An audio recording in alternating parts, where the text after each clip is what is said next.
Hi everyone, welcome back to Math 261. This is Scott. Let's get started. We are now going to pick up the thread of the last section and spin it out into some new terrain. So 2.9 builds on 2.8, and the subject is dimension and rank.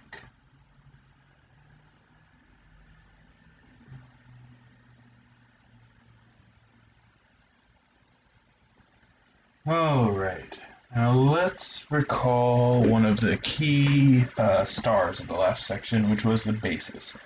So if we have a subspace, and we have a basis for that subspace, what are we saying? So here's the setup. What we're going to be talking about is a subspace H, which is going to be a subspace of Rn. So H is a subspace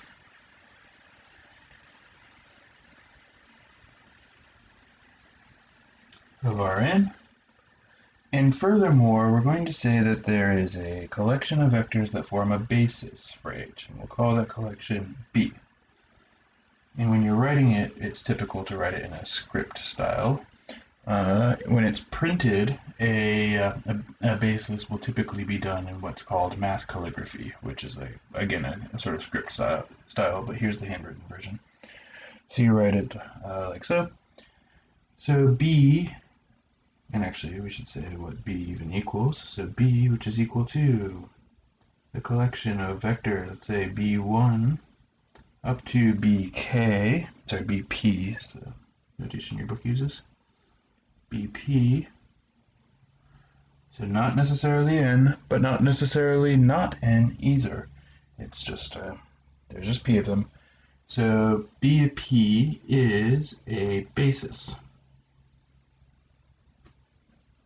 for H. Now what this means is, let's remind ourselves, what does it mean to be a basis? What it means is that the elements of B are on the one hand linearly independent of one another, so i.e., so the Bi are independent, I should say linearly independent,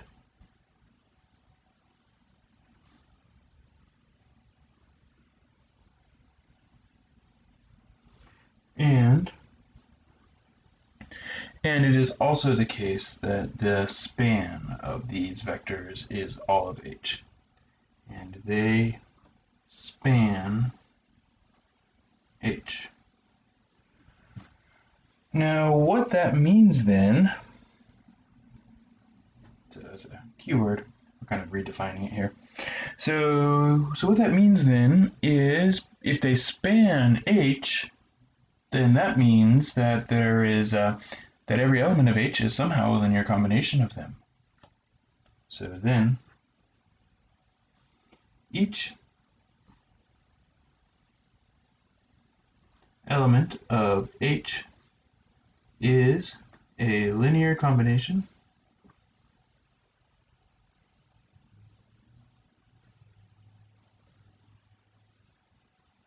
and we could say V for the generic element of H. We could call it C1, B1, up to CP, BP. The linear combination V, which equals that, of elements of B, and that's because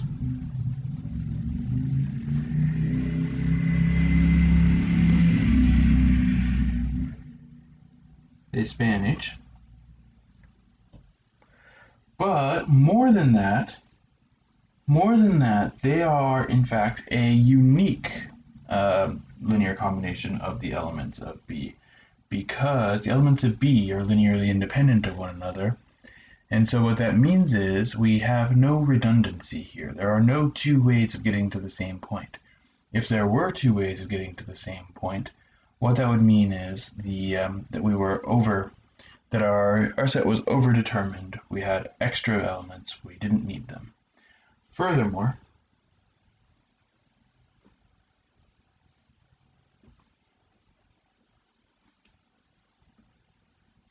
this linear combination is unique.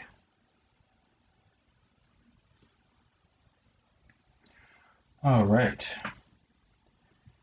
Well, what that then means is effectively what the basis actually does for us is it gives us a coordinate system for a subspace. So effectively,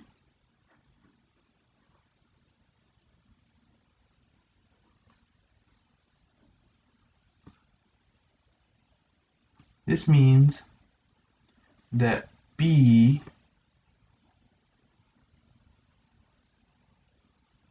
determines a coordinate system.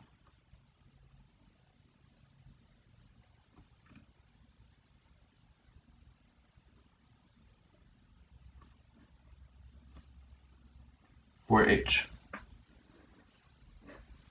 In particular, for notation, what we could write is, suppose we have some vector x in H, then B would be the coordinate system, and we'd write it like this. So this represents the representation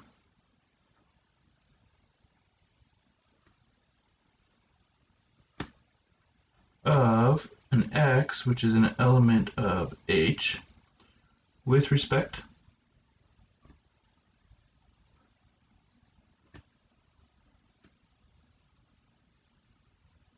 to basis B. So it's the representation with respect to basis B.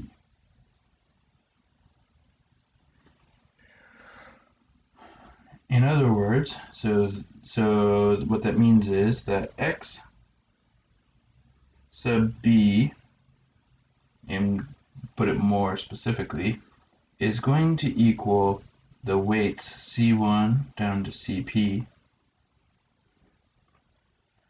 such that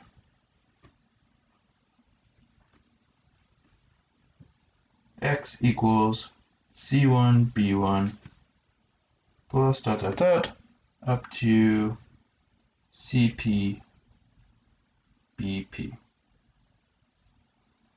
So in other words, it is the p-dimensional column vector such that the entries are the weights of the basis elements. So in other words, x sub b is a p-dimensional. In other words, however many elements are in the basis, it's that many dimensions. It's a p-dimensional column vector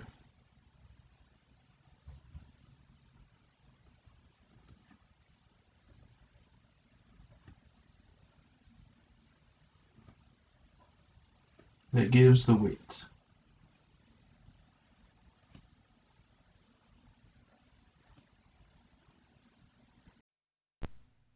of basis elements.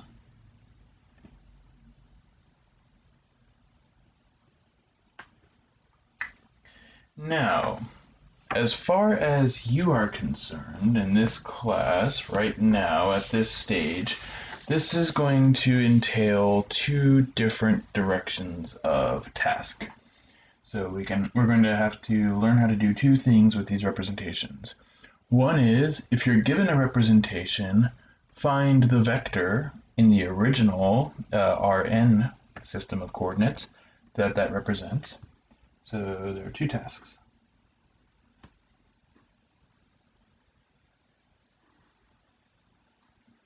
So task one, given x as represented in the new coordinate system, find the original x.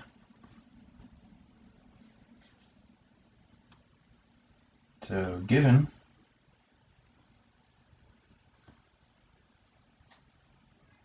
weights get the original vector.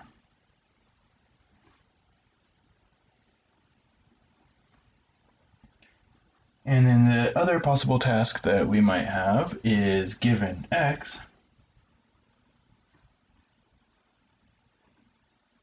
oops, no braces here. Just given x, find xb. So in other words, given a vector,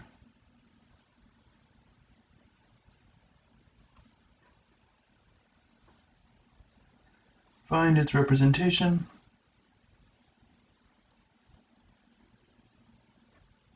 in the new coordinate system.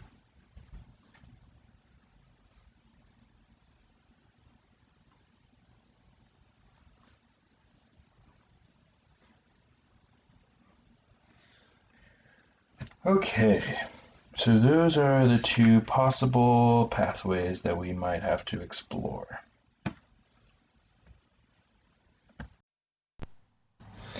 And just to make a little note here in the vein of sort of dimensional analysis, the sorts of things that we're looking for will be of perhaps different sizes in each of these two cases. So x is in Rn, so that means it's n entries, whereas the representation of x with respect to b will be in Rp, so there are p entries. So these are two different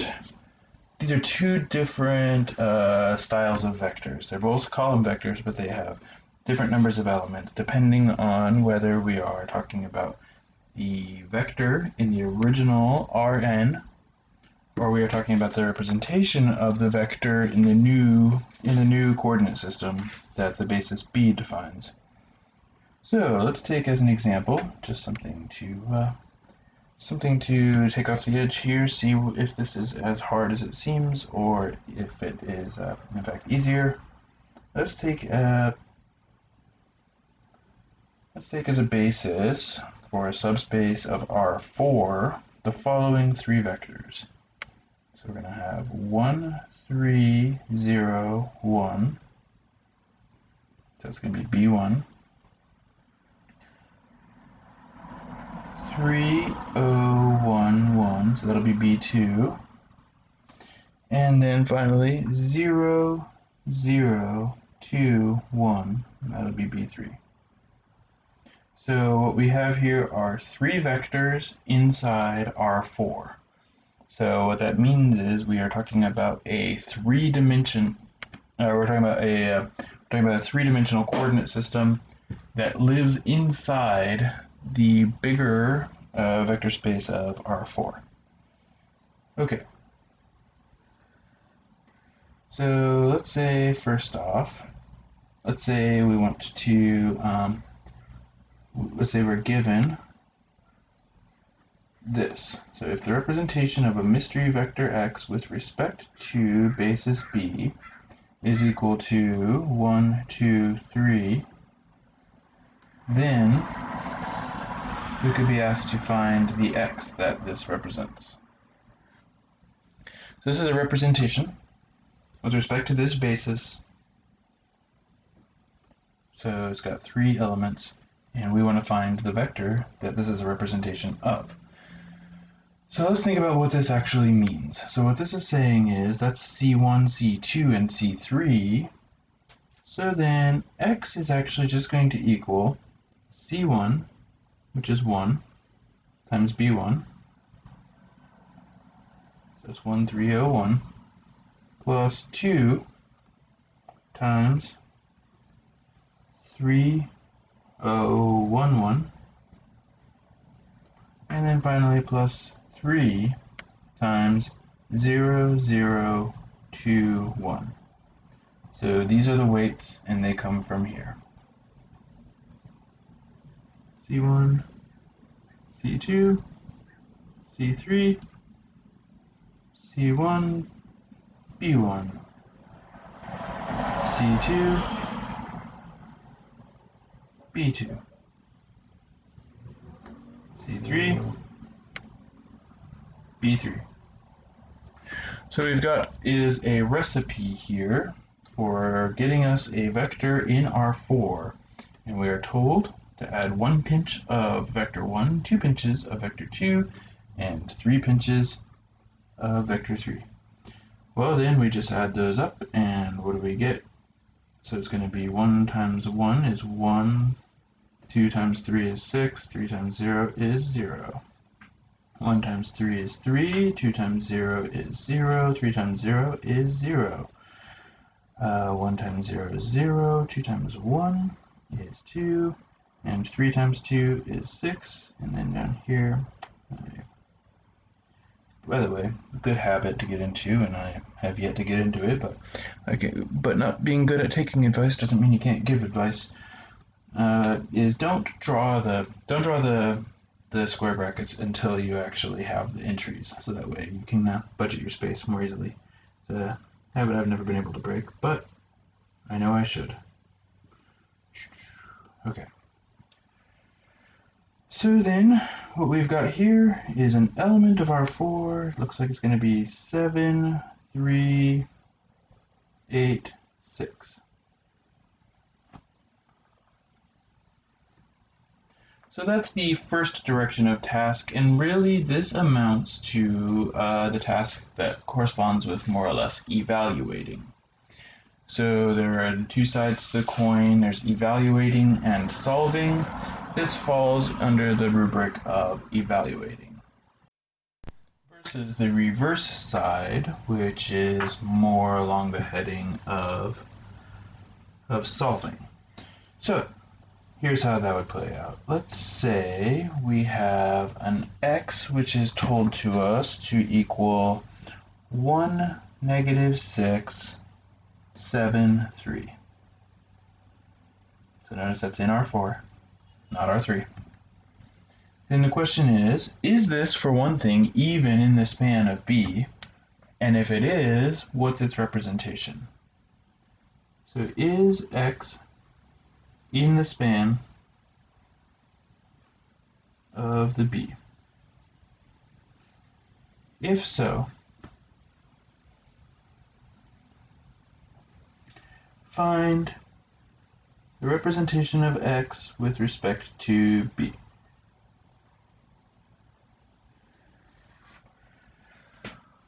So if so, find that. Okay, so what's the difference now? Well, if we think about the setup here, what we have is an unknown C1 times the first basis element, 1, 3, 0, 1, plus an unknown C2 times the second basis element, 3, 0, 1, 1, plus an unknown C3, and then we have 0, 0, 2, 1 for the third basis element. And that comes out equaling, if there is such a thing as these three weights, that comes out equaling 1, 6, -6, 7, and 3. So there are two possibilities.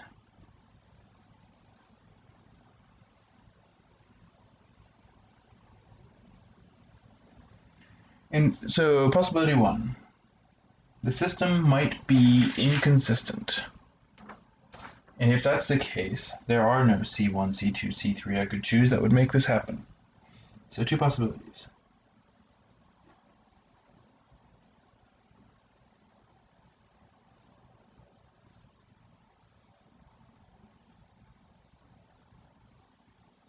The system is inconsistent. The consequence of that would be that x is not an element. This is, by the way, you can make the negation of just about every math symbol by just putting a little cross through it. So x is not in the span of B, or 2,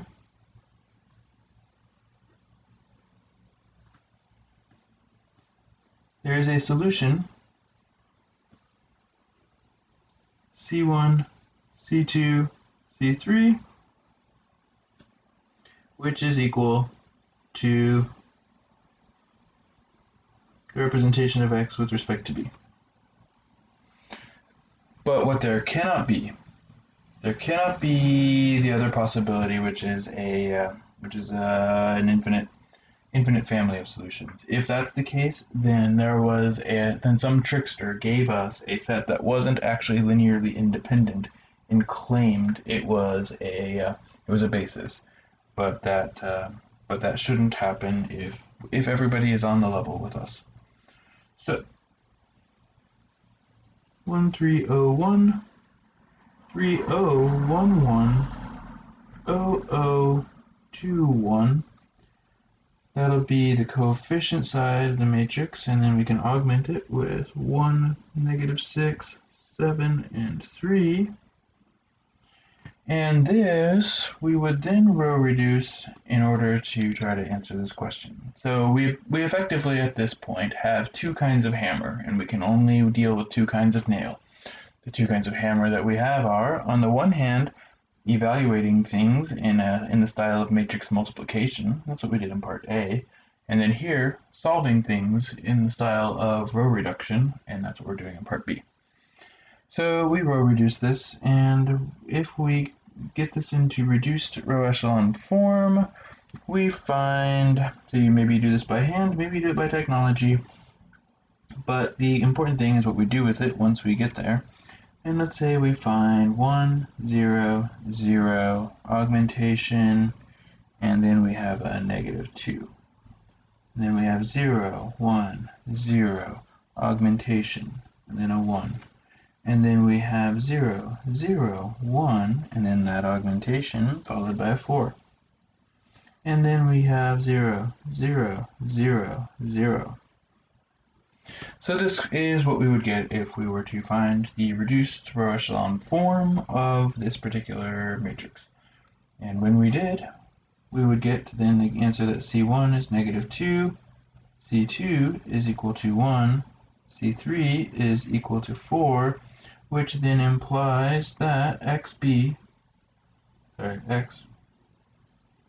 represented with respect to b is equal to -2, 1, 4.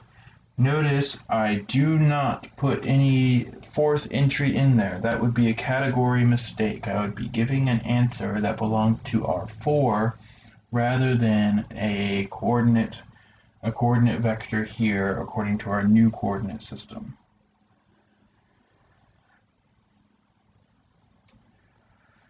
And now, obviously, you can probably guess what we still need to see an example of. So we saw a case where the answer was yes.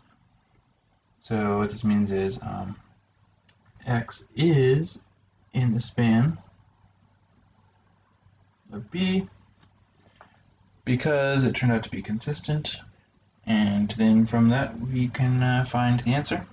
But now let's also look at a third case where we see an answer in the negative. So let's take a very, very similar case. In fact, suspiciously similar. Let's go 1, -6, 7, and 4. And the question is the same. Is x in the span of basis B? And if so,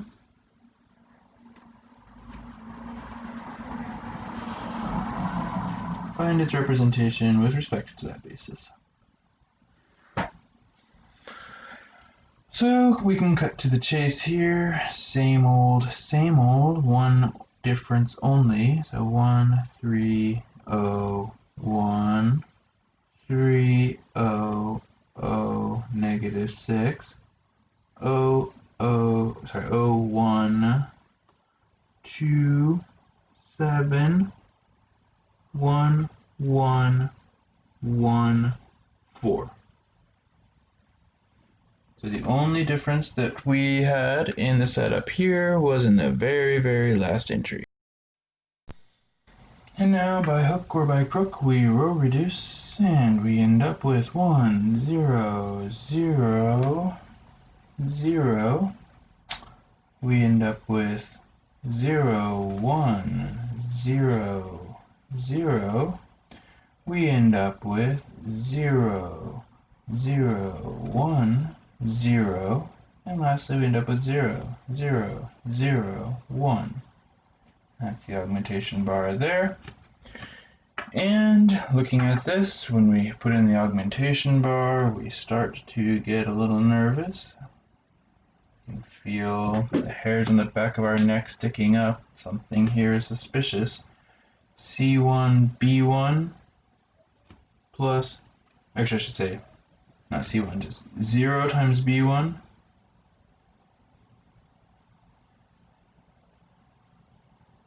no, what am I saying? 0 times C1 plus 0 times C2 plus 0 times C3, that's what I'm trying to say, equals 1. Okay, gang, find me a collection of 3 real numbers for C1, C2, and C3 such that 0 times the first plus 0 times the second plus 0 times the third equals 1. Good luck. So this is inconsistent.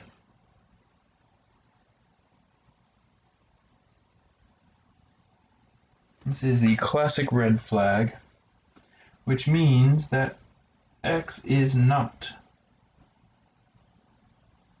in the span of the B's. So those are the 2 ways this can shake out. We can never, though, if the B that we're given really is as linearly independent as a basis is supposed to be, it can never turn out to give you a parametric family of solutions. We can either get a unique solution or find that there's no such thing, but there's no possibility of any kind of parametric family of solutions. So what this means is, in the grand scheme of R4, we are talking about a vector space that is only, as a vector subspace, that is only of dimension 3. It is less than the dimension of the greater space. So let's put that officially in writing. So the dimension of a subspace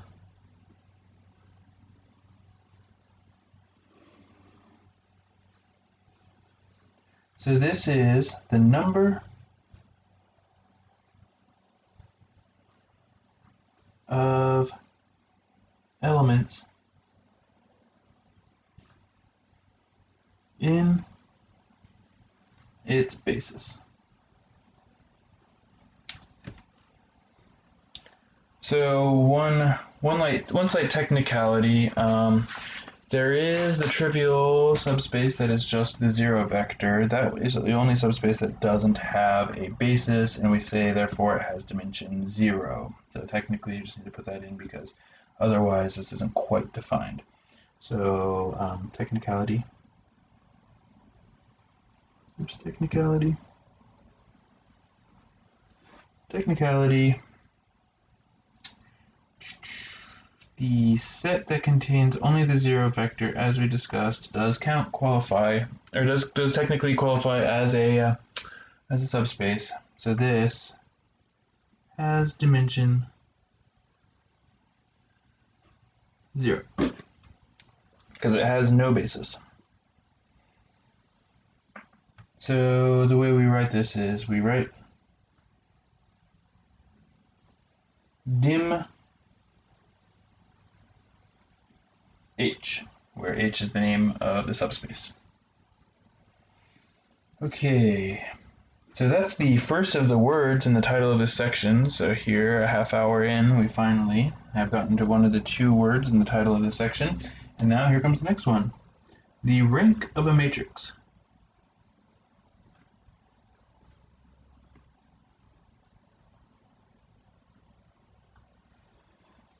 So this is, so we can write RKA. So the rank of a matrix. This is the dimension of its column space.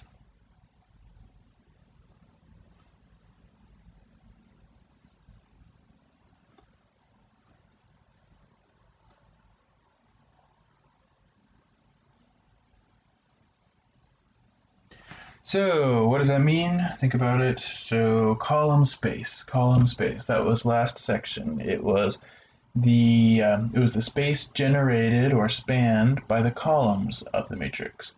So then, does that mean that this will be the number of columns that there are?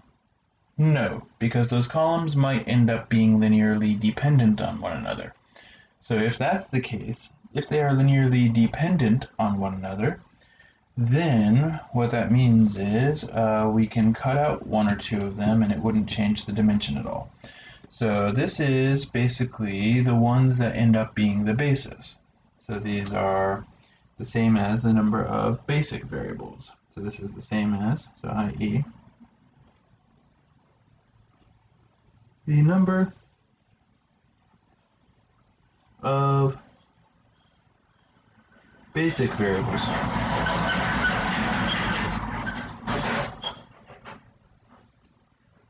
In the associated system.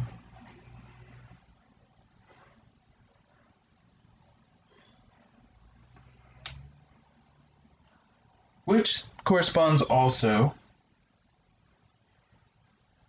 or another way of thinking about it would be the number of pivots.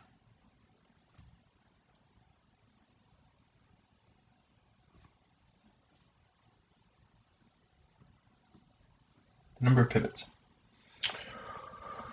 Okay, so rank of A is equal to the dimension of the column space of A. By definition,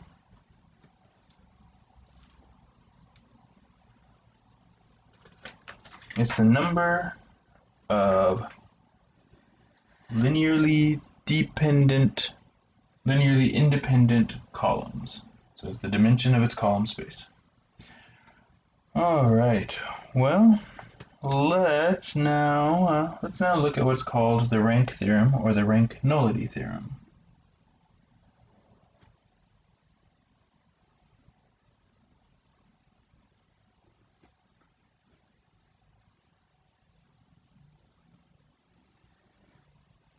So the rank nullity theorem, and the basic understanding of this theorem is every column in a matrix is going to correspond with either a basic variable or a free variable. But the basic variables correspond with the basis of the column space. The free variables, on the other hand, are part of the recipe for getting the basis for the null space. So what this means is, if the matrix A has n columns,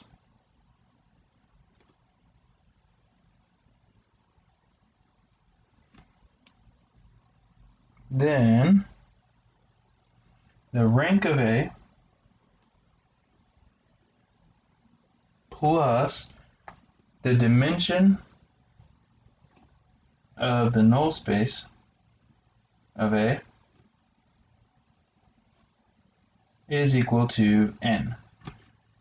And the reason for this is, so these are the free variables, these are the basic variables. So the number of basic variables.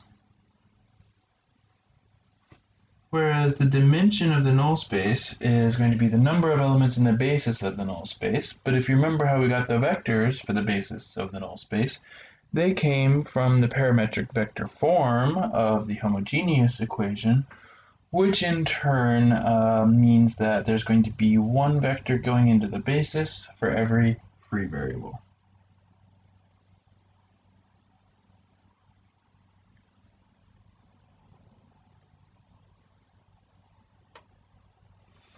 And then this n here is just the number of columns, which is the number of variables.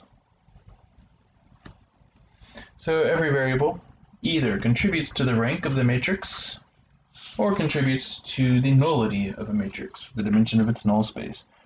But it is, and so together they're going to add up to the total number of columns of the matrix. All right, now let's go with let's throw in another theorem while we're cooking with gas.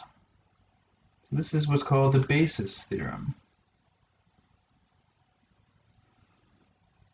And what this has to do with is basically, so it's essentially telling us is when we're full, like when you have a sufficiently big basis. So let H be a subspace of Rn of dimension p.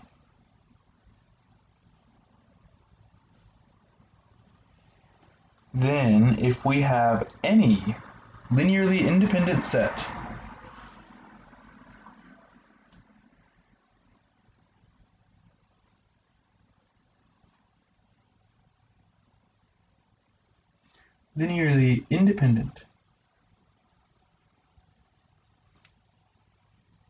set containing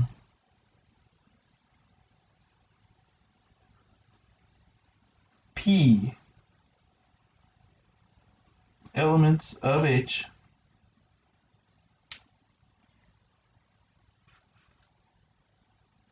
it will form a basis for H. Okay, so let's think about what this means. So what this means is effectively, so linearly independent, that's one of the two pieces that makes a basis. The other piece is it has to span the vector space, which is what this is really about. So what it's saying is essentially there is no such thing as a p-dimensional subspace of a p-dimensional subspace that isn't the whole space. There's no extra room in there. Once you are up to the maximum number of dimensions, there is no more room to spread. You've got the whole space. So in other words, essentially, what this really means is there are no p-dimensional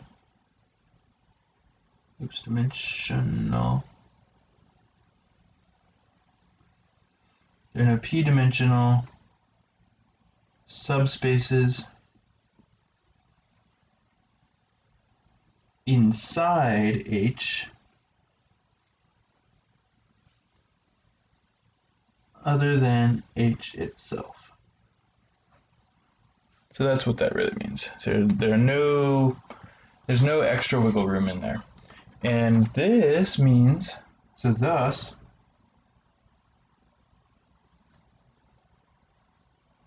any collection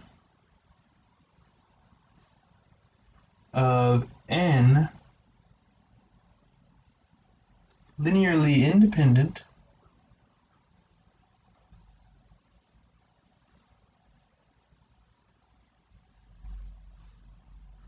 elements of Rn will be a basis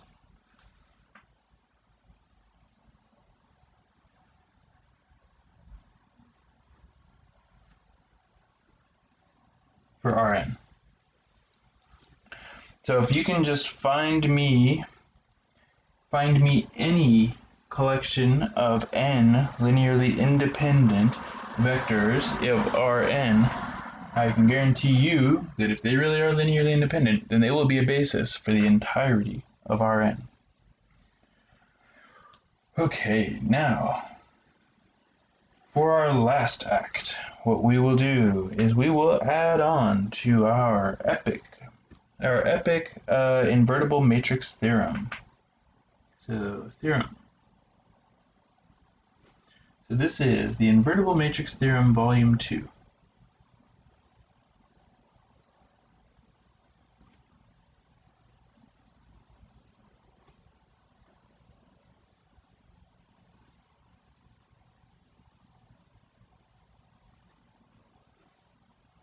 set invertible.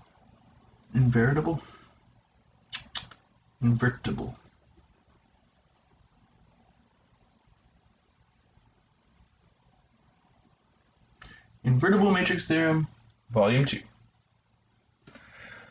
Okay, so in addition to all the previous parts of this, we are going to add on some more conditions. So the setup, A is n by n, so square. If it's not square, don't even ask me about invertibility. It's not even a meaningful question. So A is n by n. The following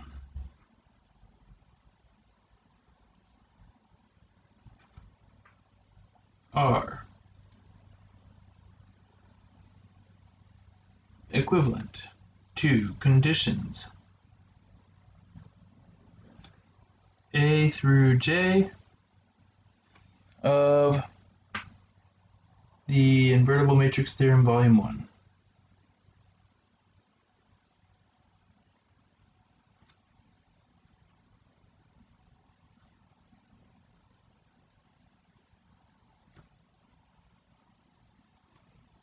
From section 2.3.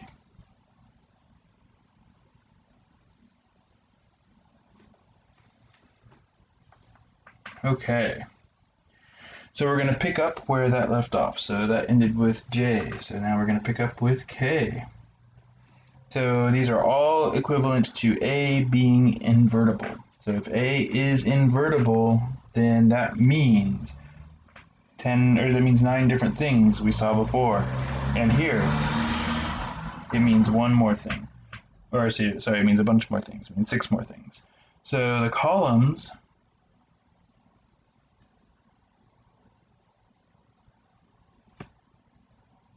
of A form a basis for Rn.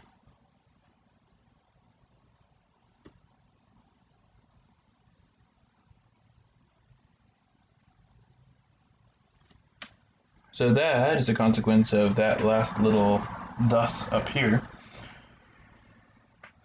And that in turn, so JKL, that in turn implies the following.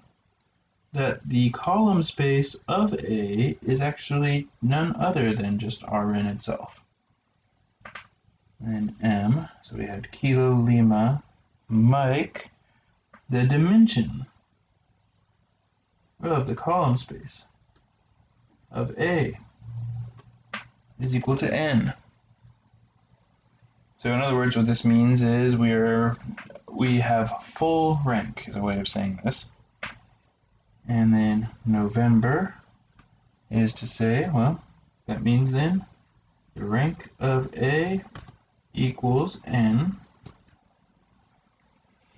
But if the rank of A equals n, then according to the rank nullity theorem, that means that we have no space left for the dimension of the null space. There's nothing left for it. So part O would be then the null space of A has to be just the set containing the 0 vector, the smallest of all subspaces. And then lastly, part P.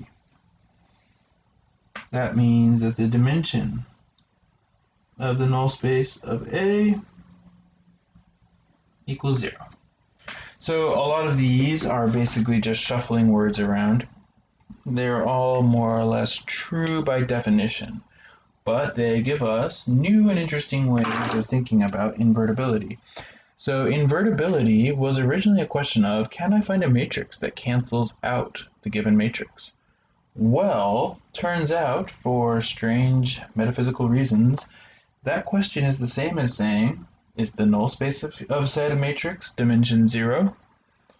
Or that's also the same thing as saying, well, is the column space of said matrix actually the entirety of Rn?